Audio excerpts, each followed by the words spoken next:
쓰면 교독하겠습니다. 제가 먼저 읽겠습니다. 내가 하나님의 아들의 이름을 믿는 너희에게 이것을 쓰는 것은 너희로 하여금 너희에게 영생이 있음을 알게 하려 함이라.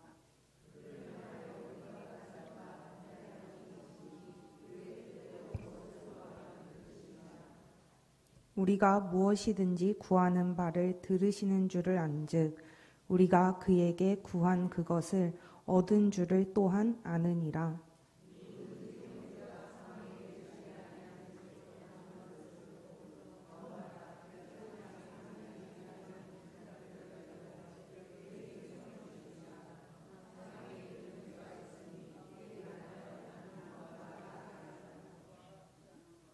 모든 불의가 죄로 돼 사망에 이르지 아니하는 죄도 있도다.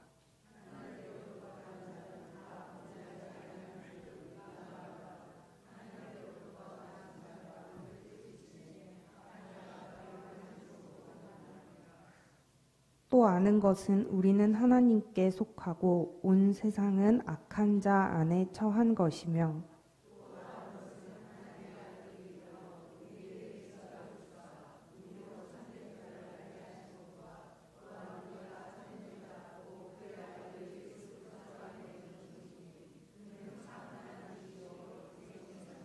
같이 읽습니다. 자녀들아 너희 자신을 지켜 우상에게서 멀리하라.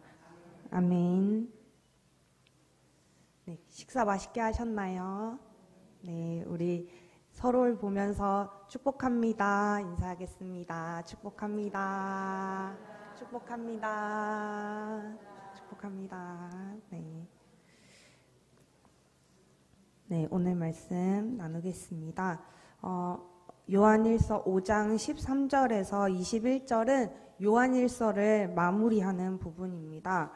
요한은 이 부분에서 편지에서 중요하게 생각하는 부분을 재차 강조하고 있습니다.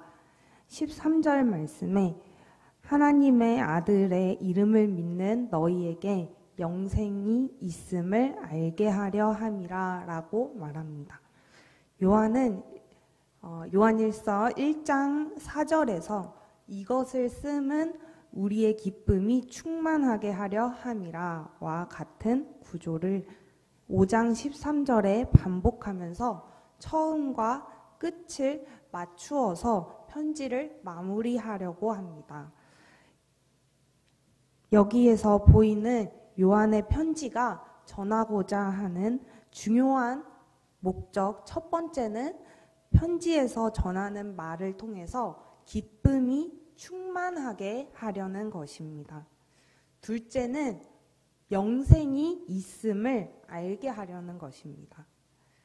이 두 가지는 서로 별개가 아닙니다.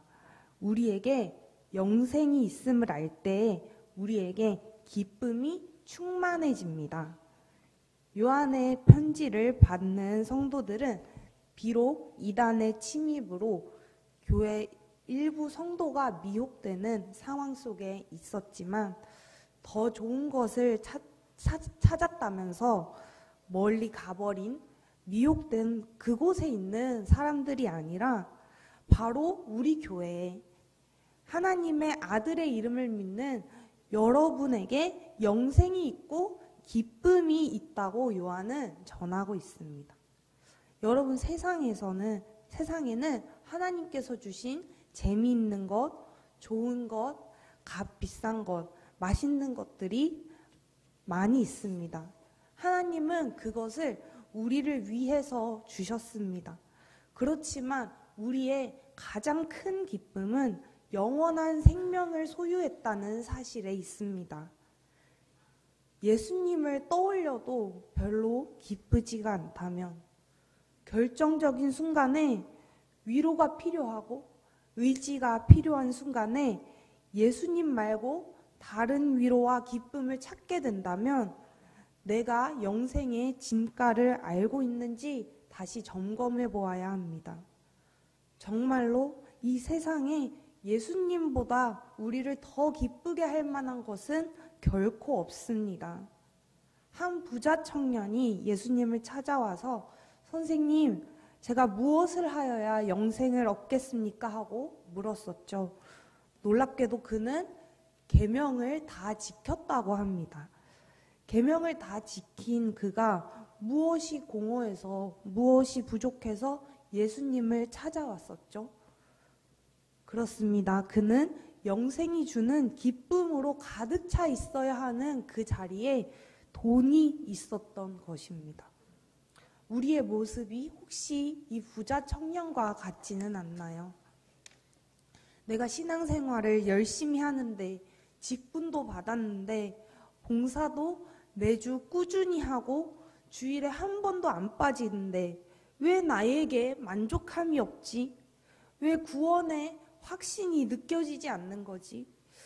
과연 내가 죽으면 하나님 나라에 들어가는 그 사람일 수 있을까 하는 생각이 든다면 영생이 있어야 할 그 자리에 다른 무엇이 있지 않은지 점검해 보아야 합니다.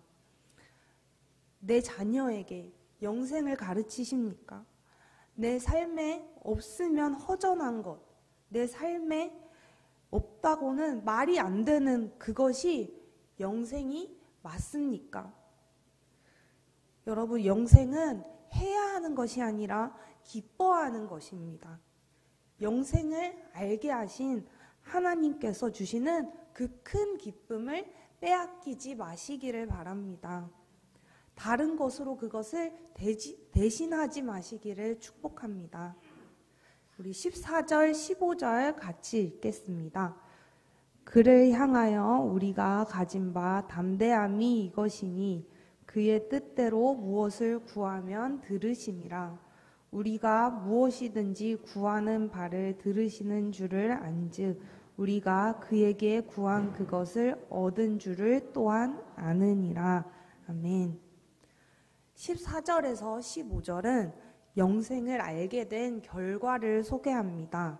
그 결과는 바로 담대함입니다. 이 말씀은 성도들의 기도를 적극적이게 하며 성숙하게 합니다.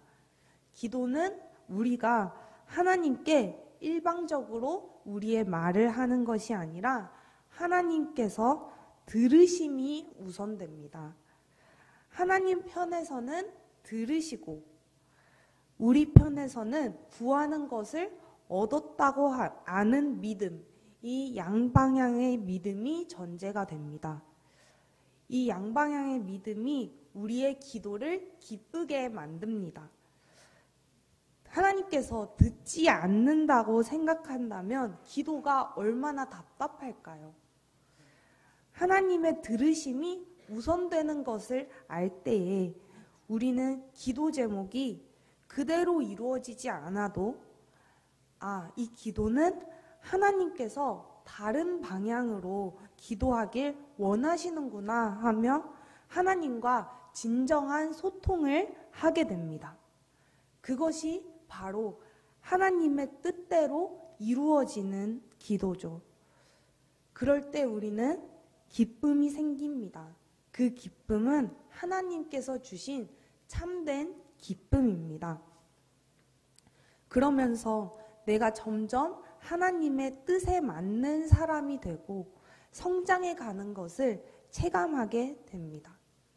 그리고 그렇게 하나님의 뜻이 이루어지는 과정에서 어떤 기도 제목은 그대로 이루어주시는 것을 보면서 하나님의 뜻, 하나님의 기뻐하시는 기도가 바로 이런 것이구나 하면서 그런 기도 가운데에 느끼는 그런 기쁨들로 충만하기를 소망합니다. 우리 16절, 17절도 함께 읽어보겠습니다. 누구든지 형제가 사망에 이르지 아니하는 죄를 범하는 것을 보거든 구하라. 그리하면 사망에 이르지 아니하는 범죄자들을 위하여 그에게 생명을 주시리라. 사망에 이르는 죄가 있으니 이에 관하여 나는 구하라 하지 않노라. 모든 불의가 죄로 돼 사망에 이르지 아니하는 죄도 있도다. 제가 감기에 걸려서 물을 좀 자주 마실 것 같습니다. 네, 16절에 누구든지는 이 말씀을 받은 교회의 성도들 모두를 가리키는 것입니다. 13절의 표현대로 하자면 하나님의 아들의 이름을 믿는 너희 중에 누구든지라고 할 수 있습니다.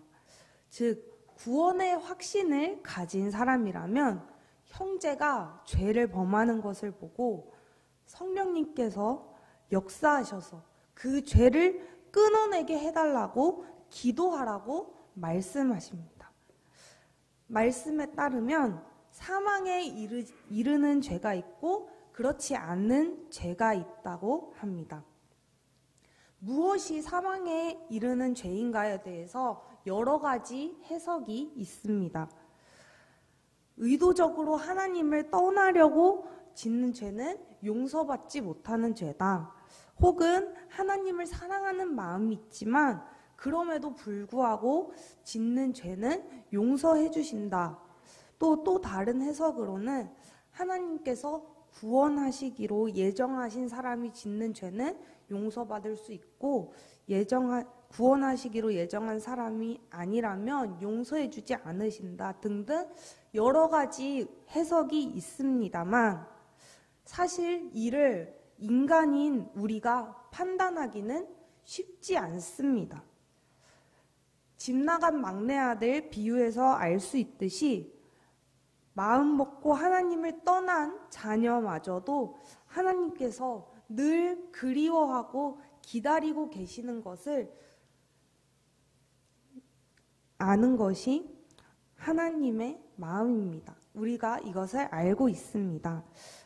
따라서 우리가 이 16절에서 17절의 말씀의 뜻을 정확하게 밝혀내지는 못할지라도 이 말씀에서 반드시 기억해야 할 것은 죄를 짓는 형제 자매를 위해서 기도해야 한다는 것입니다. 종교개혁가 칼빈은 우리가 그리스도의 피로 구속받은 영혼이 타락해가는 것을 볼 때 연민을 느끼지 않는다는 것은 분명 우리 마음이 쇠처럼 굳어졌기 때문이다라고 했습니다. 예수님께서 형제의 티끌보다 나의 들보 같은 죄에 집중하라고 하신 것은 형제를 외면하라고 하신 말씀이 아닙니다. 우리는 다른 사람의 허물보다 나의 허물을 꼼꼼히 살펴야 하지만 형제가 하나님 품에서 점점 멀어지는 것이 눈에 보이는데 붙잡아서 하나님 품으로 두어야 하지 않겠습니까? 친구가 같이 길을 걷고 있는데 갑자기 차가 쌩쌩 달리는 도로로 무단횡단을 하려고 하면 옆에서 못 가게 너 그러다 죽는다고 가지 말라고 꽉 붙잡아야 하지 않겠습니까? 교회에서 멀어지는 형제 자매를 그냥 두지 마십시오. 자꾸 죄랑 더 친해지고 거룩함이 점점 사라져가는 형제 자매를 정죄하지 말고 사랑으로 품어주어야 합니다. 그 방법의 핵심은 주님께 기도하는 것입니다. 그를 살리는 것은 하나님께 달려 있습니다. 하나님이 그를 살리실까? 안 살리실까? 내가 기도한다고 돌아오게 하실까? 그냥 두실까? 이런 것을 재지 말고 우리는 간절히 눈물로 외침으로 기도해야 합니다. 그렇게 기도해 주시는 여러분들 되시기를 부탁드립니다. 18절 말씀 같이 읽겠습니다. 하나님께로부터 난 자는 다 범죄하지 아니하는 줄을 우리가 아노라. 하나님께로부터 나신 자가 그를 지키심에 악한 자가 그를 만지지도 못하느니라. 아멘. 영생을 아는 사람은 사망에 이르는 죄와 상관없는 사람들입니다. 왜냐하면 예수 그리스도께서 지키시기 때문입니다. 악한 자인 사탄은 성도들을 끊임없이 죄로 미혹합니다. 하지만 사망의 영향력이 성도에게 절대로 닿지 못합니다. 욥도 그러했죠. 욥은 세상에서 가장 큰 고통을 당한 사람 중 한 명이었습니다. 재산과 자식들까지 한순간에 잃고 게다가 아내는 그를 욕하면서 떠나버렸습니다. 심지어 건강마저 잃었습니다. 게다가 그를 위로해주고자 찾아온 친구들은 그를 저주하는 사람들로 바뀌어 버렸습니다. 그렇지만 욥은 하나님께서 나의 억울함을 아시고 그가 하나님 편에 있음을 결코 의심하지 않았습니다. 욥은 욥기 27장 3절에서 5절에 이렇게 고백합니다. 나의 숨결이 아직 내 속에 완전히 있고 하나님의 영이 아직도 내 코에 있느니라. 결코 내 입술이 불의를 말하지 아니하며 내 혀가 거짓을 말하지 아니하리라. 나는 결코 너희를 옳다하지 아니하겠고 내가 죽기 전에는 나의 온전함을 버리지 아니할 것이라. 욥의 고백이 참으로 놀랍습니다. 요한일서에 악한 자가 그를 만지지도 못하느니라 라는 말씀과 욥의 상황은 전혀 반대인 것처럼 보이는데 욥은 어째서 이런 고백을 할 수 있는 것일까요? 하나님께서 지켜주시겠다고 하신 것은 우리의 영혼의 안전함입니다. 욥은 모든 것을 다 잃었지만 그의 영혼만큼은 안전함을, 그의 영혼은 털끝만큼도 상하지 않았음을 분명히 알았습니다. 그래서 그는 죽을 때까지 하나님을 떠나지 않을 것이라고 고백합니다. 혹 여러분께 하나님께서 걷어가신 나의 소중한 것이 있습니까? 그것을 왜 거두셨는지 저는 알 수 없고 욥도 몰랐습니다. 그리고 하나님은 우리에게 그 이유를 자세히 밝혀 말해주시지 않습니다. 우리는 그것을 하나님의 섭리라고 말할 수밖에 없습니다. 우주를 지으시고 영적인 세계를 움직이시는 하나님의 선하심을 믿을 수밖에 없습니다. 그러나 하나님께서 그 가운데에서 반드시 지키시는 변치 않으시는 것, 강하게 확신할 수 있고 믿어 의심치 않는 것은 우리의 영혼이 안전하다는 사실입니다. 하나님의 아들을 믿는 여러분, 영생의 기쁨을 누리시는 여러분은 구원에서 끊어질 일이 결코 없습니다. 믿으십니까? 19절에서 20절 같이 읽겠습니다. 또 아는 것은 우리는 하나님께 속하고 온 세상은 악한 자 안에 처한 것이며 또 아는 것은 하나님의 아들이 이르러 우리에게 지각을 주사 우리로 참된 자를 알게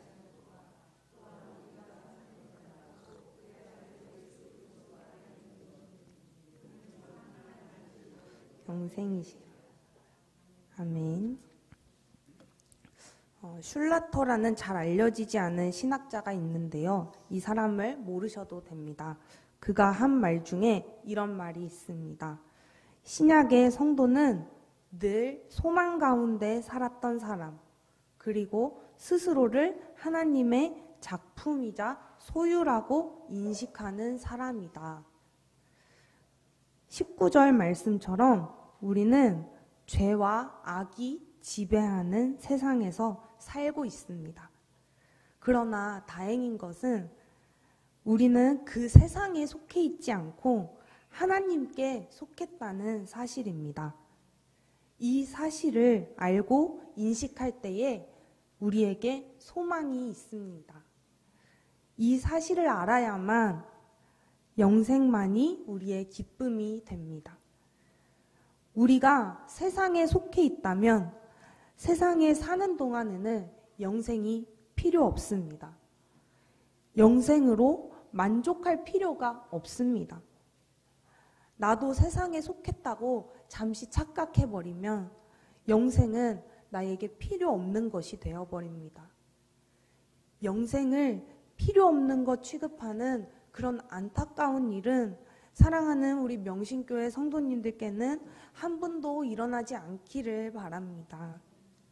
20절에 또 아는 것은 하나님의 아들이 이르러 우리에게 지각을 주사라고 하면서 우리가 참된 지식을 가지게 된 과정까지 설명해 주고 있습니다.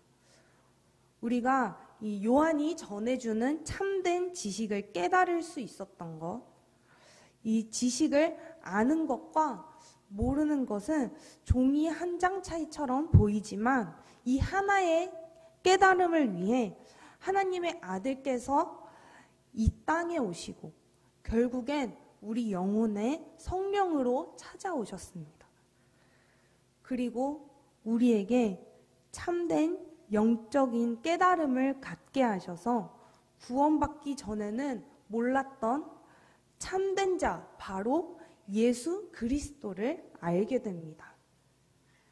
게다가 그분만 알게 되는 것이 아니라 다음에 보면 예수 그리스도 안에 있는 것을 알게 된다고 했습니다. 20절에 놀라운 표현이 있는데요. 20절에 지각을 주사라는 표현을 보면 지각은 깨달음이라는 활동인데요. 깨달음은 우리 신체 중에 어디에서 일어나는 활동이죠? 네, 머리, 뇌에서 일어난다고 알고 있습니다. 그런데요, 헬라어로 이 표현은 마음을 가리키기도 하고 심장을 가리키기도 합니다.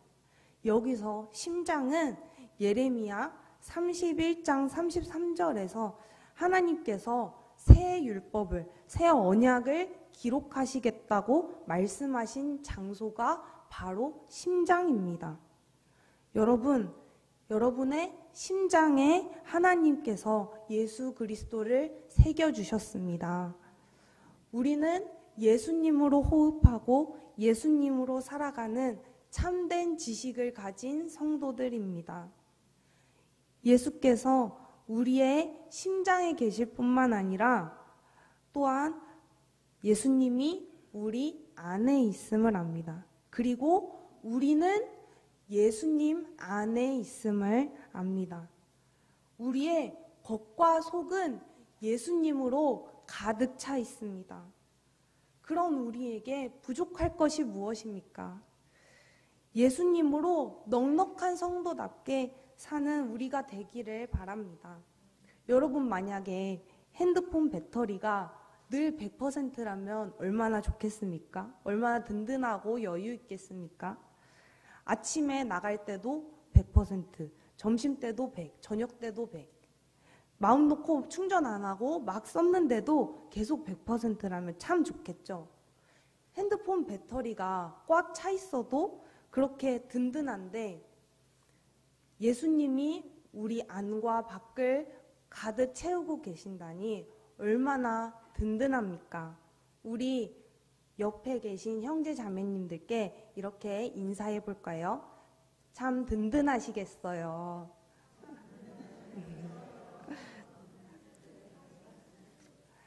아멘. 네, 21절을 함께 읽겠습니다. 자녀들아, 너희 자신을 지켜 우상에게서 멀리하라. 아멘. 편지의 마무리가 조금 뜬금없어 보이기도 합니다. 그렇지만 요한은 지금까지 이야기한 영생을 성도들에게 주님 오시는 그날까지 하나님 나라에 들어가는 그 순간까지 우상으로부터 반드시 지켜내라고 당부하고 있는 것입니다. 여러분, 유혹을 이겨내십시오. 유혹을 이겨내는 비법은 하나님과의 끈끈한 관계에 있습니다. 오늘 본문에는 아는 것, 알다라는 말이 자주 반복됩니다. 알다를 말하는 헬라어 단어가 여러 가지 있지만 그 중에서 오늘 가장 많이 사용된 단어의 의미는 부부가 서로를 아는 것을 의미합니다. 부부만큼 이 세상에 각별한 사이는 없습니다. 또 없어야 합니다. 가장 사랑하고 가장 잘 알고 모든 것을 공유하는 관계에서 나오는 알미, 오늘 본문에서 말하고 있는 아는 것입니다. 하나님은 당연히 우리의 모든 것을 다 알고 계시지만 과연 나는 하나님을 나의 모든 것을 공유하는 사이로 대하고 있습니까? 아직도 하나님께 떳떳하지 못하고 아뢰지 못하는 숨겨놓은 한 구석이 있는 것은 아닌지요. 그것을 하나님께 알려드리는 것부터 시작하십시오. 그것이 저에게 여러분께 유익합니다. 그것을 하나님께서 이제서야 나에게 좀 더 솔직해지는구나 라고 하면서 하나님과의 사랑이 다시 깊어지기 시작할 겁니다. 또한 하나님만 우리를 아시는 것이 아니라 하나님께서도 우리에게 자신을 모두 알려주기를 원하십니다. 심지어 우리는 이미 알고 있던 것도 자꾸 까먹어서 하나님께서 오늘 말씀을 통해 이렇게 외치십니다. 너희에게 영생이 있다. 이미 너희에게 있으니 기억하고 다른데 한눈 팔지 말아라. 나는 너희를 절대 떠나지 않는다. 너희는 내 안에 예수 그리스도 안에 있다. 그러니 다른 것, 바람 피우라고 유혹하는 것들을 단호하게 끊어내어라 하고 말씀하시는 것입니다. 우리 자신을 지켜 하나님 한 분만 끝까지 사랑하는 저와 여러분 되시길 바랍니다. 네, 함께 찬양하겠습니다.